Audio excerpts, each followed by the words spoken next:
Orellana. Él tiene la calidad de profesor jubilado de la Universidad de la SUAY, ha ocupado altos cargos, fue síndico municipal, fue también vicepresidente del Tribunal Constitucional y en la propia Universidad de la SUAY, materia del tema que hemos presentado y sobre el cual vamos a hablar, fue hace algunos años, dentro del marco de la actual administración, representante de los profesores al Consejo Universitario. Cabe indicar, como parte de la introducción también, que hemos tenido dificultades para poder entrevistar a académicos que estén trabajando al momento en la UDA. Las razones las hemos expuesto, que de alguna manera lo justifican, pero acudimos a una persona siempre muy clara, además honesta, independiente en los tratos, por complejos que sean, que se traten, y con la disposición de hablar claramente de problemas que afectan no solamente a una universidad, pues una universidad tiene mucho que ver con el quehacer cotidiano de toda una comunidad de la ciudad. Con esto le damos la bienvenida a Tarquino. Cuéntenos, ¿qué es lo que está pasando en la Universidad de la SUAY? Muy buenos días, muchísimas gracias. Yo quisiera decir primero que tengo mucha pena de tener que intervenir en este tema. Yo aprecio mucho a la Universidad de la SUAY, me precio de haber sido parte de la Universidad de la SUAY, y lo que he venido descubriendo en el transcurso de estos días, a mí en realidad me pareció inconcebible, no podía creer. Ayer una publicación que hacía Rosana en su propia página de Facebook, este código de ética que yo no había conocido, me llevó a una reacción casi automática y me dije a mí mismo, esto no es universidad, esto es un gueto. ¿Cómo se les puede ocurrir? Es inadmisible que se dicte un código de ética para los procesos electorales de la Universidad de la SUAY, que prohíbe a las personas de expresarse, que prohíbe a los candidatos de expresarse, y que el único medio de expresión tiene un medio de expresión oficial cerrado dentro de la universidad. Es todo lo contrario a lo que significa ser universidad. Pero el además, himno de la Orellana, perdón, doctor Orellana, que le interrumpa, pero además esta prohibición viene con una amenaza de que quien quiera que se salga de estas disposiciones expresas en este código de ética, la candidatura que por ahí salga a decir algo fuera de este contexto será inmediatamente descalificada. Evidentemente, la cosa es realmente sistemáticamente desarrollada conceptualmente, y yo diría que el código ética de alguna manera viene a ser el documento que además me parece grosero y grotesco llamar código de ética a lo que significa un instrumento de control. Entendemos, doctor Orellana, también para ubicar este código de ética que entendemos de recientemente publicado, pero tenía ya antecedentes en un reglamento de elecciones emitidos en enero del 2022, en donde se prohibía a los candidatos referirse a estos aspectos justamente financieros, arancelarios de la universidad, so pena de descalificación de candidatos y listas. Precisamente, yo creo que esa correlación que está haciéndose más del nombramiento de profesores, efectivamente, van configurando de manera definitiva una situación que desdice del pensamiento de los principios básicos de la Universidad de la SUAY y del concepto mismo de universidad. Yo quisiera, porque parecería ser esto apenas un comentario, leer lo que dicen. O sea, lo que dice el código de ética es realmente inadmisible, imposible de aceptar que ocurre en la universidad. Dice que la Universidad de la SUAY es una institución humana que, conforme a su estatuto, al código de ética, a los principios que la animan y a su naturaleza particular católica, utilizan la palabra católica, cuida su pasado, camino y futuro, su nombre. Por lo que cada uno de los procesos que se desarrollen en su interior son de su comunidad, siendo incompatible que estos puedan ser ventilados o puestos a escrutinio público. Primera situación, definida la universidad como un espacio cerrado. La universidad no es de la SUAY, la universidad no es de la colectividad, la universidad no es una institución de servicio, es un centro cerrado. Primera situación que define este estatuto. Segundo, la Universidad de la SUAY es una comunidad que privilegia el respeto y la vida en armonía con todos sus miembros y entorno. Su prestigio es el prestigio de cada uno de sus miembros y de su comunidad universitaria. Mire usted aquí cuál es el concepto. El concepto es que la comunidad universitaria, la institución, que es un medio, la institución está por encima de las personas. No son las personas las que deben ser respetadas, ni el objeto y fin de las actuaciones de las instituciones, sino que la institución es por sí mismo este órgano difuso, este concepto así absolutamente construido y simbólico que supuestamente nos representa. Pero ¿qué es lo que concluye con esta afirmación? Se prohíbe cualquier acto o forma de expresión, escrita o verbal, que por cualquier tipo de medio tecnológico, informático o físico, redes sociales, difusión masiva de cualquier naturaleza, pancartas u otros, supongan ofensa, descrédito, afectación a la dignidad a alguno de los candidatos, autoridades o servidores de la universidad, que suponga afectación. Cualquier expresión. Y sigue adelante. Además de esto, la Universidad de la SUAY implementará un sitio web para los miembros de la comunidad universitaria, el cual será el espacio oficial de difusión de ideas, planes de trabajo, redes sociales, imagen y voz. Se prohíbe la difusión de publicidad, propaganda, planes de trabajo a través de cualquier medio distinto de los expresamente permitidos. Va a haber entonces debate, va a haber la posibilidad siquiera de expresar una opinión fuera del sitio web creado para que estén participando exclusivamente quienes se definen como miembros de la comunidad universitaria. Y además, el órgano electoral competente es el que podrá organizar debates, permitir la difusión de estos mensajes, y como usted bien señalaba, el artículo 16, si no recuerdo mal, de este reglamento, le da la facultad al órgano electoral para suprimir, cancelar automáticamente a un candidato por una expresión que como hemos señalado, afecte supuestamente a la institucionalidad, doctor a la Orellana, comunidad. más allá de los efectos que se pueden prever y que son los que han generado esta situación de preocupación y emergencia en la Universidad de la SUAY, este código de ética para procesos electorales recientemente aprobado introduce restricciones que colisionan con estándares no solamente nacionales, también internacionales de transparencia, libertad de información. Está allí la incompatibilidad con el escrutinio público. El código declara que los procesos internos son incompatibles con el escrutinio público en definitiva. Cláusula jurídicamente cuestionable. Al recibir rentas del Estado, es una universidad cofinanciada, la UDA no puede sustraer sus procesos internos de fiscalización social. Esta medida actúa como un mecanismo de censura previa que impide la denuncia de irregularidades eventuales ante la opinión pública. Está el otro tema de restricciones de comunicación y debate. Se centraliza la difusión de planes en un sitio web controlado por la institución. Se prohíbe la participación en foros o debates externos. Esta limitación anula el ejercicio de pensamiento crítico, la confrontación de ideas y del control financiero que podemos decir. Hay entidades internas de la universidad y externas que tienen que controlarla. Normativa imposible de aceptarlas siquiera en esta época. Normativa del medioevo. Creo que ninguna universidad en el mundo puede permitirse lo que está diciendo este llamado código de ética.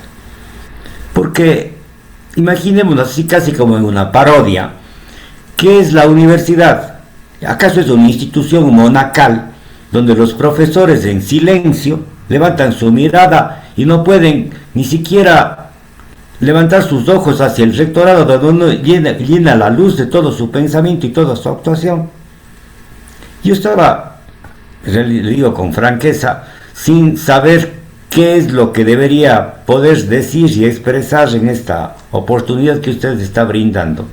Porque no cabe que este tema ni siquiera no debería durar ni pocos días. Esto debe ser eliminado de manera inmediata. No puede permitirse a la universidad instrumentos que llamen jurídicos o instrumentos de estas características dentro de la universidad, porque la universidad que prohíbe hablar está prohibiendo pensar. Si las personas no pueden hablar, si las personas no pueden expresar su pensamiento, si no pueden debatir, esas personas por lo tanto están impedidas de pensar. ¿Para qué voy a pensar si no puedo decir lo que pienso? Es exactamente lo mismo que pasa. Estaba por esta misma razón revisando el texto famoso, la novela de George Orwell, 1984, donde hay uno de estos libros ficticios que aparecen casi como instructivo dentro de esta comunidad creada, de este gueto que George Orwell imagina, y que dice en uno de sus acápites: la ignorancia es la fuerza. ¿Qué es lo que enseña este capítulo? Enseña la obligación de decir las cosas que están ya dichas y prohíbe expresarlas de distinta manera. Y las personas se miden, y las personas se reconocen, y las personas se aprecian en la medida en que repitan las mismas cosas.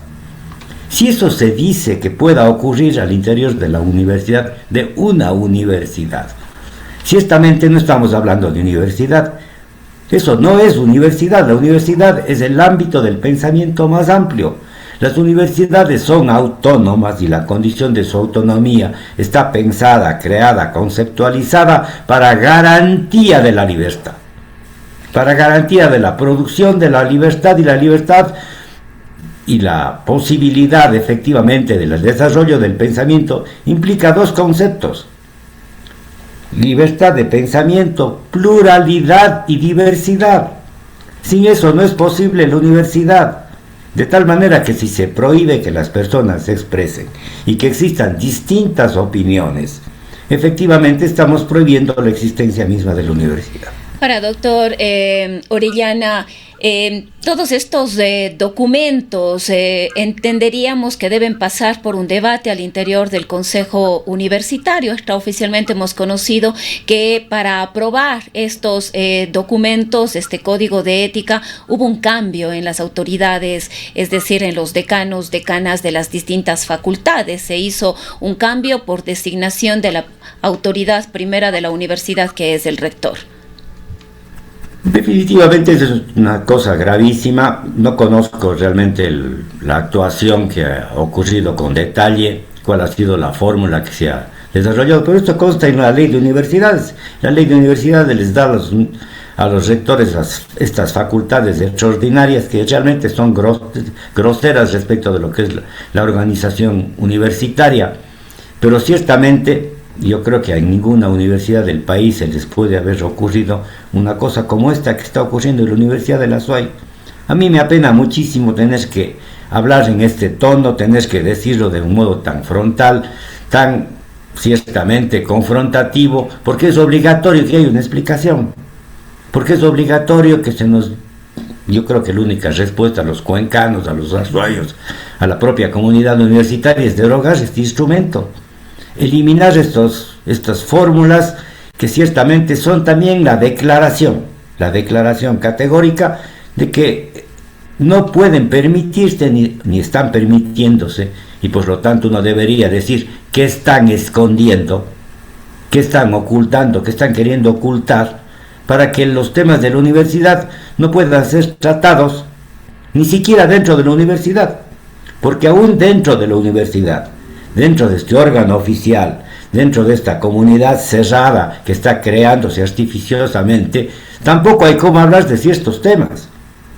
Todo lo que se pueda decir, se debe decir adentro, pero hay cosas que tampoco se pueden decir, porque los temas arancelarios, los temas presupuestarios, los temas económicos, de esos temas no hay cómo hablar.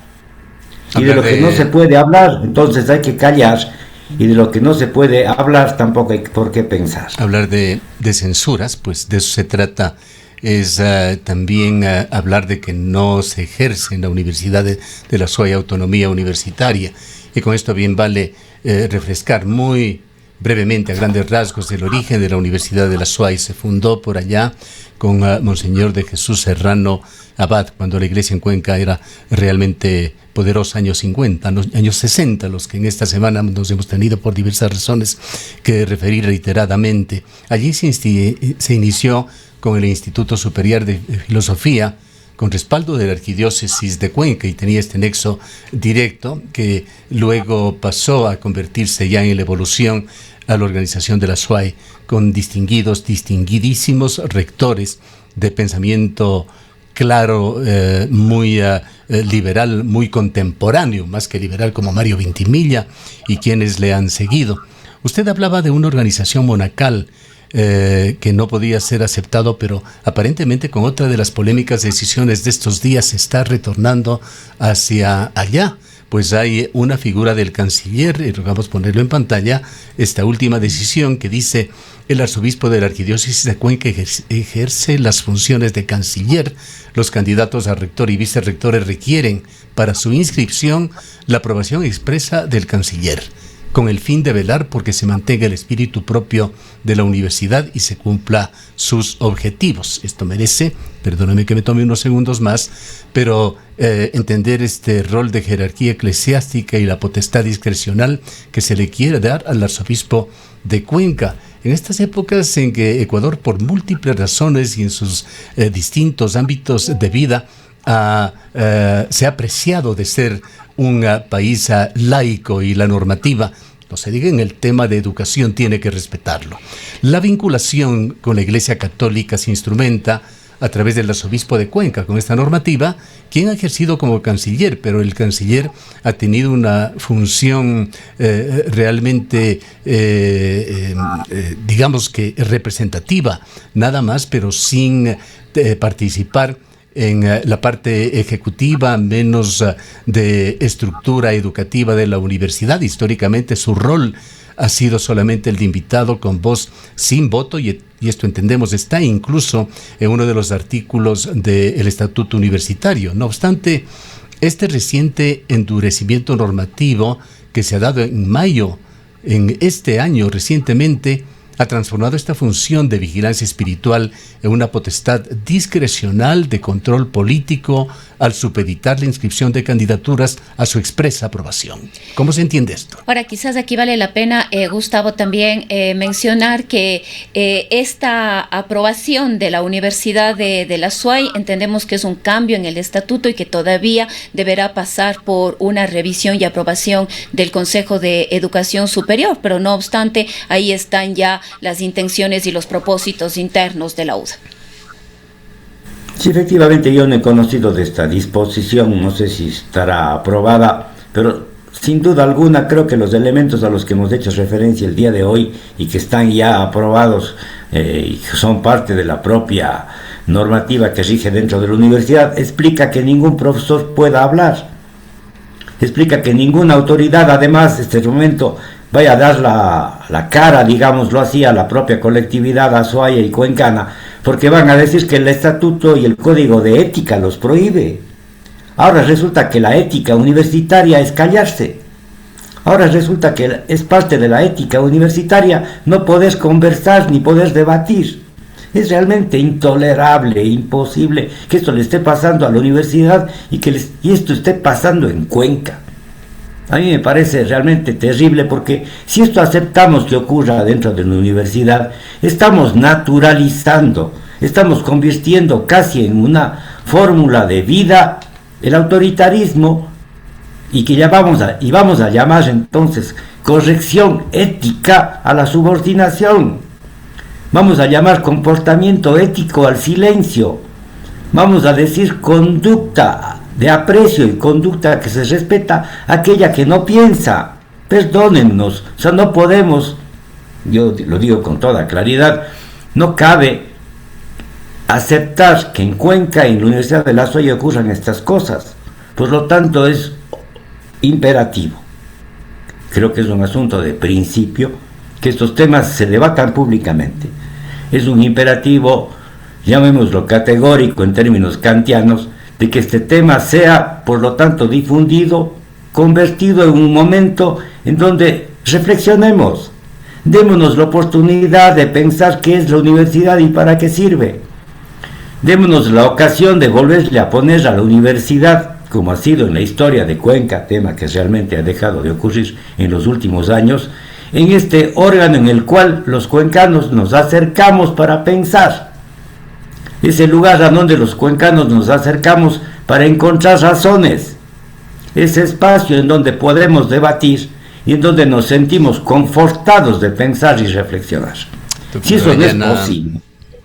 Sí, yo quisiera solicitarle a usted un testimonio de estas cosas, de tantas cosas que no se han dicho de la Universidad de la SUAY, fundamentalmente por esos temores internos, por las consecuencias, que no son cosa de ahora. Tuvimos conocimiento desde hace aproximadamente una década, cuando hubo una transición a la actual administración, y coincidentemente, si no nos equivocamos, usted había tenido ese honor, esa alta responsabilidad de representar a los profesores al Consejo Universitario.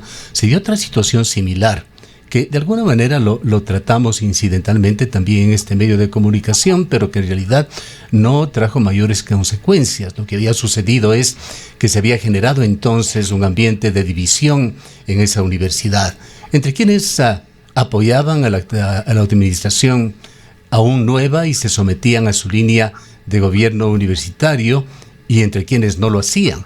Se ejerció un alto sectarismo. Muchos profesores, hubo casos que los conocimos muy de cerca, fueron sometidos con recortes de horas, pérdidas de privilegios laborales, disminución de sueldos. Unos optaron por someterse y ocupar posiciones secundarias como lo han hecho. No sabemos si habrá gente que a través de la fuerza cambió de posición y se puso al otro lado de estas corrientes, pero lo cierto es que muchos distinguidos profesores muy calificados renunciaron, dejaron la universidad. Se produjo incluso lo que podría ser calificado como una fuga de cerebros de esa universidad por estos temas. Cuéntenos su experiencia, qué pasó allí, cómo lo vio. Mire, yo fui una de las personas que apoyé los cambios que ocurrían dentro de la universidad en esta insurgencia que parecía mucho más de la historia juvenil de la Universidad de la SUAY. Y yo me sentía parte de ese proceso de cambio que venía ocurriendo, que desgraciadamente coincidía con esos cambios legislativos que ocurrían en el país, de donde las universidades, y a través de la ley de universidades, también se creaban estas instancias de mayor poder hacia el rector, que más o menos esa era la línea. Efectivamente, yo creo que fui de los primeros profesores que comenzamos a sentir que este ambiente era un ambiente que se iba creando, ¿no? Porque estas cosas no ocurren de manera automática, y creo que tampoco son ni siquiera al principio conscientemente, debidamente consideradas. Se iban haciendo grupos, esa es la realidad, y sobre todo se iba haciendo un grupo de los cercanos al rector y de los que no éramos cercanos, porque no tenemos el carácter tampoco para hacer de ese tipo de conductas. Pero creo que yo viví poco tiempo en realidad. Después apenas hubo una circunstancia incómoda en la propia facultad en la que yo participaba, en donde yo pedía la posibilidad de tener un mejor horario para poder atender mejor mis obligaciones como profesor.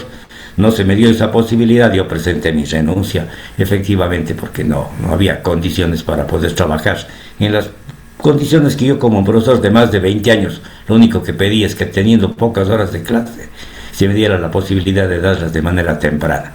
No tuve esa ventaja, y en esa condición que no me permitía seguir ejerciendo mi cátedra de manera un poco mejor, me retiré de la universidad. Esa fue mi posición, así lo decidí y me jubilé. Entonces esos son los hechos. No conozco en realidad, y le digo con franqueza, yo me he mantenido un poco alejado, como ya mi vida profesional me lo hace respecto de la universidad. He tenido mucho interés en sus publicaciones, estoy atento a los temas que produce la universidad, tanto la de Cuenca cuanto la de la SUAY, porque esa es un poco mi vocación. Pero estos hechos que han ocurrido en estos últimos días y que comienzan a prestarse el día de ayer con motivo de esta lectura que tuve de manera circunstancial de este famoso código de ética, llamé a algunas personas, colegas de la universidad, y me he ido enterando de cosas que realmente me parecen insólitas. Me parecen insólitas que ocurran dentro de la universidad, Yo creo que lo que estoy haciendo yo es, de alguna manera, creando una condición favorable, ojalá, para un diálogo. Ojalá esté equivocado. Ojalá yo sea el que estoy difundiendo y creando una versión que no se corresponde con la realidad. Ojalá la universidad no sea lo que yo estoy pensando. Y ojalá la Universidad de la SUAY sea como dice su himno. Ese himno que nosotros aprendimos a cantar en la universidad y que decía que es este espacio más abierto que el cielo, más para el vuelo del cóndor, sin dogmas ni fronteras, dice el himno de la Universidad de la SUAY, abierto al pluralismo y a la diversidad. Esa es la universidad. Eso es lo que cantamos. Es sumamente delicado realmente, y hay otros que por el tiempo no podemos tratarlo, como la profundidad que puede tener ese hecho de que una acción prácticamente unipersonal del rector, no conocemos las interioridades, por eso no lo afirmamos que sea un 100%, pero aparentemente él, por su propia decisión, decidió aceptar procesos que estaban en marcha, nombrando a 20 profesores titulares, sabiéndose que los profesores titulares son quienes tienen voto y voto dirimente en las universidades. Ese es otro tema que requiere de lecturas y que es parte a lo que suma a esta preocupación de la comunidad universitaria. Se pretende quizá meter mano incluso cuantitativamente en las elecciones.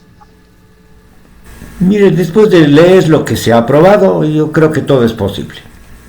Cuando la principal fuerza del poder consiste en solo mantenerse en el poder, y la única ambición es mantener ese poder y hacer que ese poder se continúe o se preserve por cualquier medio, ciertamente ya la universidad y la actividad del servicio deja de ser un medio para convertirse en un fin en sí mismo.